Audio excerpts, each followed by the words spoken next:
এই যে চলে এসেছি রান্নাঘরে। তো ছেলে মেয়ে তো স্কুলে গেছে, তো সংসারে সমস্ত কাজ সেরে তো সকালবেলায় কিছু খেতে তো হবে। তো এখন বানাচ্ছি আমি পালং শাক দিয়ে পরোটা। তো ছেলে মেয়েদেরকেও লাঞ্চ পাঠাতে হবে স্কুলে, ওদের 12টার সময় লাঞ্চ হবে।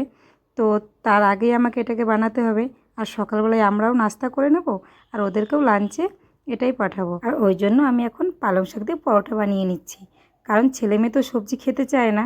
তো এই পালং শাকটা কী হয়, একটু যদি পরোটা করে দিই তাহলে খুব সুন্দর আচার দিয়ে হোক সস দিয়ে হোক খেয়ে নেয়।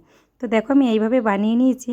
আর পালং শাকটাকে দেখো ছোটো ছোটো করে কেটে, ওর মধ্যে কিছুই দিইনি, কিন্তু জাস্ট একটু পেঁয়াজ কেটে দিয়েছি আর একটু কাঁচা লঙ্কা কুচিয়ে দিয়েছি, আর নুন দিয়ে ভালো করে এটাকে মেখে তারপরেই আমি রুটির মধ্যে করে বেলে পরোটা বানিয়ে নিয়েছি।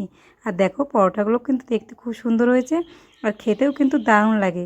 ছেলে মেয়ে তো খুব পছন্দ করে, ওদের জন্যই এটা বানালাম। তো আমরাও একটু একটু নিয়ে নেবো সকালবেলায়। তো চলো দেখা হচ্ছে পরের ভিডিওতে।